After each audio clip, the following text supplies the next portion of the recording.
English ಮೀಡಿಯಂನಲ್ಲಿ ಓದುತ್ತಿರುವಂತಹ 6ನೇ ತರಗತಿಯ ವಿದ್ಯಾರ್ಥಿಗಳಿಗೆ age allrounder ಚಾನಲ್ಗೆ ಸ್ವಾಗತ. ನೋಡಿ, ನಿಮ್ಮ ಸಮಾಜ ವಿಜ್ಞಾನ ಪಠ್ಯದಲ್ಲಿ ಸಾಕಷ್ಟು ಬದಲಾವಣೆಗಳು ಈ ವರ್ಷ ಆಗಿದ್ದು, ಆ ಬದಲಾವಣೆಗಳಂತೆ ಈ 2024-25 ಸಾಲಿನ ಪಠ್ಯಪುಸ್ತಕದಂತೆ ಈಗ ಪ್ರಶ್ನೋತ್ತರಗಳನ್ನು ರಿವೈಸ್ ಮಾಡಿ ಅವನ್ನು ಅಪ್ಲೋಡ್ ಮಾಡ್ತಾ ಇದ್ದೀವಿ. ನಿಮ್ಮ ಎಲ್ಲ ಪ್ರಶ್ನೋತ್ತರಗಳನ್ನು ಅಪ್ಲೋಡ್ ಮಾಡ್ತಾ ಇದ್ದೀವಿ. 6ನೇ ತರಗತಿಯಿಂದ 10ನೇ ತರಗತಿ ವಿದ್ಯಾರ್ಥಿಗಳು ಇದರ ಪ್ರಯೋಜನವನ್ನು ಪಡೆದುಕೊಳ್ಳಬೇಕು. ಈಗ 6th ಕ್ಲಾಸ್ ಸೋಷಿಯಲ್ ಸೈನ್ಸ್ನಲ್ಲಿ ನೋಡಿ, citizen and citizenship 7th chapter, fill in the blanks with suitable words ಅಂತ ಕೊಟ್ಟಿದ್ದಾರೆ ಹೊಸ ಪುಸ್ತಕದಲ್ಲಿ.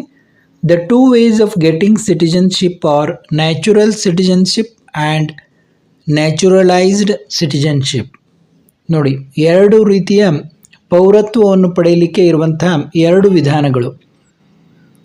ಒಂದು ನ್ಯಾಚುರಲ್ ಸಿಟಿಜನ್ಶಿಪ್, ಸಹಜ ಪೌರತ್ವ, ಆ್ಯಂಡ್ ನ್ಯಾಚುರಲೈಸ್ಡ್ ಸಿಟಿಜನ್ಶಿಪ್, ಸಹಜೀಕೃತ ಪೌರತ್ವ ಅಂತ. Natural citizenship and naturalised citizenship, ಇವು ಫಿಲ್ ಇನ್ ದ ಬ್ಲ್ಯಾಂಕ್ಸ್. ಅವನ್ನ ನಿಮಗೆ ಗೊತ್ತಾಗಲಿ ಅಂತ ಕ್ಯಾಪಿಟಲ್ನಲ್ಲಿ ಬರೆದಿದ್ದೀನಿ. Voluntarily refusing citizenship is known as renunciation. Citizenship, ಪೌರತ್ವ ಬೇಡ ಅಂತ ನಾವೇ ಸ್ವತಃ ತ್ಯಾಗ ಮಾಡುವುದಕ್ಕೆ ರಿನ್ಯೂನ್ಸಿಯೇಷನ್ ಅಂತ ಕರೀತಾರೆ. ರಿನ್ಯೂನ್ಸಿಯೇಷನ್ ನೋಡಿ, ಸ್ಪೆಲ್ಲಿಂಗನ್ನು ನೋಡ್ಕೊಳ್ಳಿ, ಕ್ಯಾಪಿಟಲ್ನಲ್ಲಿ ಬರೆದಿದ್ದೀನಿ, ರಿನ್ಯೂನ್ಸಿಯೇಷನ್ ಅಂತ ಕರೀತಾರೆ. India as single kind of citizenship. ನೋಡಿ, ನಮ್ಮ ದೇಶದಲ್ಲಿ ಒಂದು ಏಕ ಪೌರತ್ವ ಇದೆ. ಕೆಲವೊಂದು ಕಡೆ ಡ್ಯುಯಲ್ ಸಿಟಿಜನ್ಶಿಪ್ ಇರ್ತದೆ, ಅಂದರೆ 2 ಕಡೆ ನಾಗರಿಕತ್ವವನ್ನು, ಪೌರತ್ವವನ್ನು ಮಾನ್ಯ ಮಾಡ್ತಾರೆ. ಆದರೆ ನಮ್ಮ ದೇಶದಲ್ಲಿ ಮಾತ್ರ ನಾವು ಒಂದೇ ಪೌರತ್ವವನ್ನು, ಅಂದರೆ ಒಂದೇ ದೇಶದ ಪ್ರಜೆಯಾಗಿರಬೇಕು. ಬೇರೆ ಭಾರತೀಯ ಪ್ರಜೆಗಳು ಈ ದೇಶದ ಪ್ರಜೆಗಳು ಮಾತ್ರ ಆಗಿರಬೇಕು. ಬೇರೆ ದೇಶದ ಪ್ರಜೆ ಅವರ ಪೌರತ್ವವನ್ನು ತೆಗೆದುಕೊಂಡ್ರೆ ಇಲ್ಲಿಯ ಪೌರತ್ವ ರದ್ದಾಗ್ತದೆ. ಹೀಗೆ India has single kind of citizenship. ಈಗ ಪ್ರಶ್ನೋತ್ತರಗಳನ್ನು ನೋಡೋಣ. Who is a citizen? ಯಾರು ಪೌರರು ಅಂತ. ಪೌರ ಅಂದರೆ ಯಾರು? ನಾಗರಿಕ ಅಂದರೆ ಯಾರು? Citizens are the permanent residents of a country. ನೋಡಿ, ಸಿಂಪಲ್ ಆಗಿ ಹೇಳೋದಂದರೆ citizens are the permanent residents of a country. ಒಂದು ದೇಶದ ಶಾಶ್ವತವಾದ ವಾಸಿಗರು ಅಂತ. ಯಾರು ಒಂದು ದೇಶದಲ್ಲಿ ಶಾಶ್ವತವಾಗಿ ವಾಸವನ್ನು ಮಾಡ್ತಾರೋ ಅವರು ಆ ದೇಶದ ಸಿಟಿಜನ್ಸ್, ಅಂದರೆ ನಾಗರಿಕರು, ಪೌರರು ಅಂತ. Citizens love the country of their birth and they are strongly attached to the country. ಸಾಮಾನ್ಯವಾಗಿ ನಾಗರಿಕರು ಅಥವಾ ಪೌರರು ತಮ್ಮ ದೇಶದ ಬಗ್ಗೆ ಒಂದು ಪ್ರೀತಿಯನ್ನು ಹೊಂದಿರ್ತಾರೆ ಮತ್ತು ಅವರು ತುಂಬ ಹಚ್ಚಿಕೊಂಡಿರ್ತಾರೆ ಅಂತ. ಅಂದರೆ ತಮ್ಮ ದೇಶದ ಬಗ್ಗೆ ಅವರಿಗೆ ಒಂದು ಅಭಿಮಾನ, ಕಾಳಜಿ ಹೊಂದಿರ್ತಾರೆ ಅಂತ. Are you an Indian citizen? How?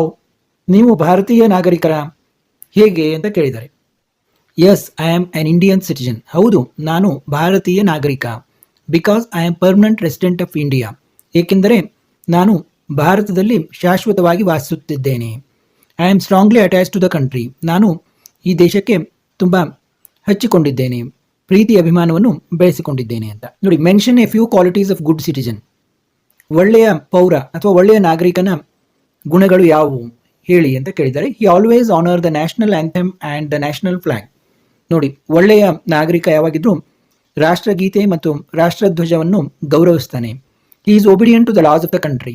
ಆತ ದೇಶದ ಕಾನೂನುಗಳಿಗೆ ವಿಧೇಯನಾಗಿರ್ತಾನೆ, ಕಾನೂನುಗಳನ್ನು ತುಂಬ ಪಾಲಿಸ್ತಾನೆ ಅಂತ. He participate in the defence of the country. ರಾಷ್ಟ್ರದ, ದೇಶದ ರಕ್ಷಣೆಯಲ್ಲಿ ಆತ ಭಾಗವಹಿಸ್ತಾನೆ. He has the concern for the environment of a country and help the senior citizens. ಅವನಿಗೆ ತನ್ನ ದೇಶದ ಪರಿಸರದ ಬಗ್ಗೆ ತುಂಬ ಕಾಳಜಿ ಇರ್ತದೆ ಮತ್ತು ಆತ ತನ್ನ ದೇಶದ ಹಿರಿಯ ನಾಗರಿಕರಿಗೆ ಸಹಾಯವನ್ನು ಮಾಡ್ತಾನೆ ಅಂತ. Good citizen support all the welfare measures of the country.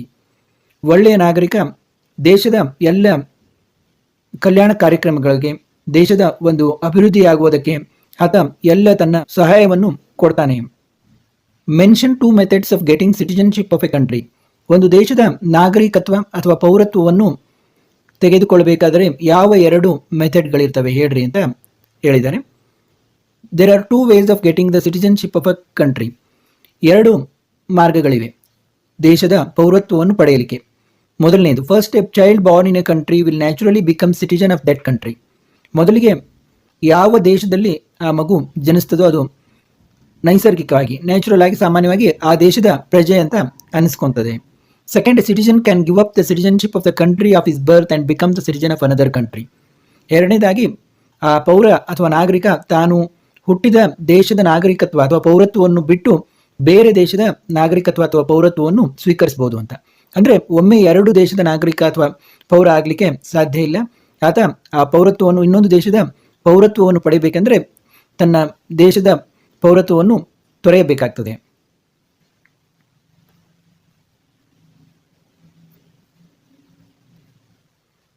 How can you help senior citizens?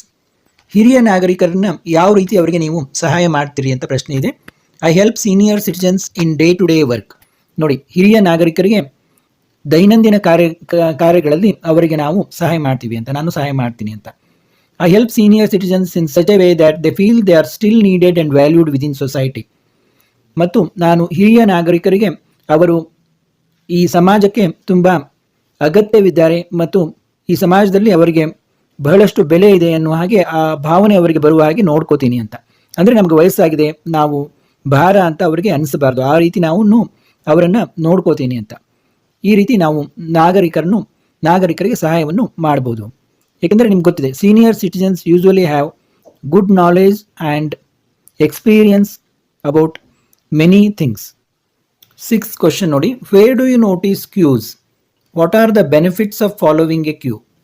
ಎಲ್ಲಿ ನೀವು ಈ ಸರತಿಯ ಸಾಲನ್ನು ನೋಡ್ತೀರಾ ಮತ್ತು ಅದರ ಉಪಯೋಗ, ಅದರಿಂದ ಲಾಭಗಳೇನು ಅಂತ ಪ್ರಶ್ನೆ ಇದು. ಕ್ಯೂ ಅಂದರೆ ನಿಮ್ಗೆ ಗೊತ್ತಾಗ್ತದೆ, ಕ್ಯೂ ಹಚ್ಚಿರ್ತಾರೆ, ಆ ಕ್ಯೂಗಳನ್ನು ಸಾಮಾನ್ಯವಾಗಿ ನಾವು ಎಲ್ಲಿ ನೋಡ್ತೀವಿ ಅಂತ. We usually notice queues in public places like banks, post offices, schools and colleges, ration shops, hospitals etcetera. ನೋಡಿ, ಸಾಮಾನ್ಯವಾಗಿ ಬ್ಯಾಂಕುಗಳಲ್ಲಿ, ಪೋಸ್ಟ್ ಆಫೀಸ್ಗಳಲ್ಲಿ, ಅಂದರೆ ಇನ್ ಪಬ್ಲಿಕ್ ಪ್ಲೇಸಸ್, ಸಾರ್ವಜನಿಕ ಸ್ಥಳಗಳಲ್ಲಿ ನಾವು ಈ ಕ್ಯೂ ಹಚ್ಚಿರೋದನ್ನು ನೋಡ್ತೀವಿ. ಅದರಿಂದ ಏನು ಉಪಯೋಗ ಅಂತ. Benefits of queues, we learn discipline, ನಾವು ಒಂದು ಶಿಸ್ತನ್ನು ಅದರಿಂದ ಕಲಿತೀವಿ. It saves our valuable time, ಇದು ನಮ್ಮ ಸಮಯದ ಉಳಿತಾಯವನ್ನು ಮಾಡ್ತದೆ. ಅಂದರೆ ಯಾವಾಗ ನಾವು ಸರದಿಯಲ್ಲಿ ನಿಲ್ತೀವೋ, ಯಾರಿಗಾದರೂ ಅರ್ಜೆಂಟ್ ಕೆಲಸ ಇದ್ದರೆ ಅವರ ಪಾಳೆ ಬರುವುದು ಲೇಟ್ ಆಗ್ತದೆ ಅಂತಂದರೆ ಅವ್ರಿಗೆ ಗೊತ್ತಾಗ್ಬಿಡ್ತದೆ. ಸರದಿಯಲ್ಲಿ ನಿಂತರೆ ಅವರ ಒಂದು ಸರದಿ ಯಾವಾಗ ಬರ್ತದೆ ಅಂತ ಅವ್ರಿಗೆ ಗೊತ್ತಾಗ್ತದೆ. ಅದರಿಂದ ಅವರು ತಮ್ಮ ಸಮಯದ ಒಂದು ಪಾಲನೆಯನ್ನು ಮಾಡಬಹುದು. ಇಟ್ ರೆಡ್ಯೂಸಿಸ್ ಅನ್ನೆಸೆಸರಿ ಕ್ರೌಡಿಂಗ್, ಇದರಿಂದ ಜನಸಂದಣಿ ಆಗುವುದು, ಅನವಶ್ಯಕ ಜನಸಂದಣಿ ಆಗುವುದು ತಪ್ತದೆ. It helps the system to work in a smooth and smart ways, ಇದರಿಂದಾಗಿ ಯಾವುದೇ ಒಂದು ಸಿಸ್ಟಮ್, ಒಂದು ಆಫೀಸ್ ಆಗಲಿ, ಯಾವುದೇ ಕಾರ್ಯಾಲಯ ಆಗಲಿ, ಅದು ಸ್ಮೂತಾಗಿ, ಅಂದರೆ ಯಾವುದೇ ಗದ್ದಲವಿಲ್ಲದೆ ಶಾಂತವಾಗಿ ಕಾರ್ಯನಿರ್ವಹಿಸುವ ಹಾಗೆ ಆಗ್ತದೆ. ಆದ ಕಾರಣ ಕ್ಯೂ ಒಂದು ಪಾಲನೆ ಮಾಡುವುದು ತುಂಬ ಒಳ್ಳೆಯದು ಅಂತ. ಇಲ್ಲಿಗೆ ಈ ಸಿಟಿಜನ್ ಆ್ಯಂಡ್ ಸಿಟಿಜನ್ಶಿಪ್ ಪಾಠದ ಪ್ರಶ್ನೋತ್ತರಗಳನ್ನು ನೋಡಿದ್ವಿ. ಮತ್ತೆ ಮುಂದಿನ ಪಾಠದೊಂದಿಗೆ ಭೇಟಿಯಾಗೋಣ. ಎಲ್ಲ ವಿದ್ಯಾರ್ಥಿಗಳಿಗೂ